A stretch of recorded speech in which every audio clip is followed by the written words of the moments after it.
Assalamualaikum, kami ucapkan kepada diri sekalian para undangan yang berbahagia.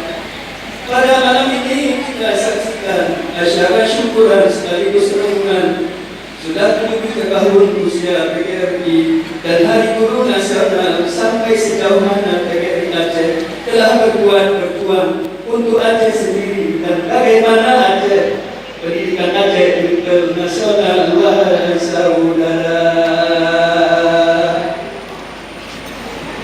pertama-tama bersyukur kepada Allah atas segala limpahan rahmat yang diberikan, nikmat iman, nikmat Islam, nikmat kesehatan dan nikmat kesempatan. Pada malam ini kita saksikan para pejuang-pejuang pendidikan, petinggi-petinggi pendidikan pada malam ini berhadir semua dalam keadaan ceria. Wahai saudara,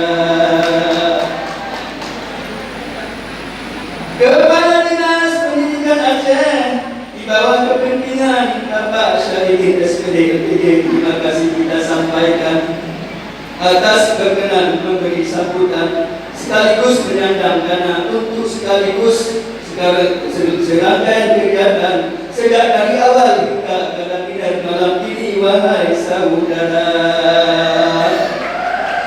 kepada organisasi PGRI dan kaum guru kita harapkan mari kita tingkatkan profesionalitas dalam pengabdian. Secara individu siswa-siswi kita telah banyak berprestasi di tingkat nasional dan tingkat internasional. Secara rata-rata mutu pendidikan Aceh, wahai saudara, tidak jauh berbeda dengan provinsi Papua, ujung timur Indonesia. Wahai saudara,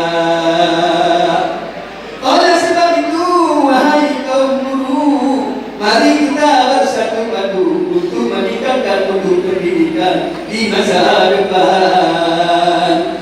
Wahai saudara,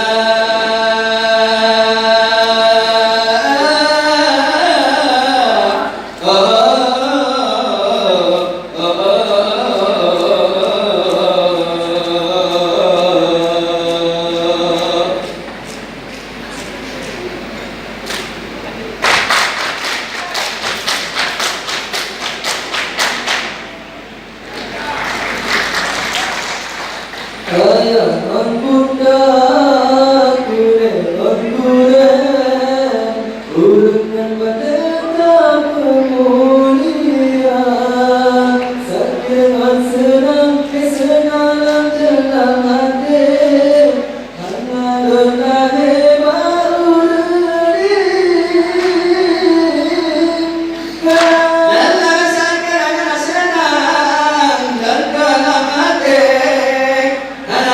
hanya dengan baru Lord.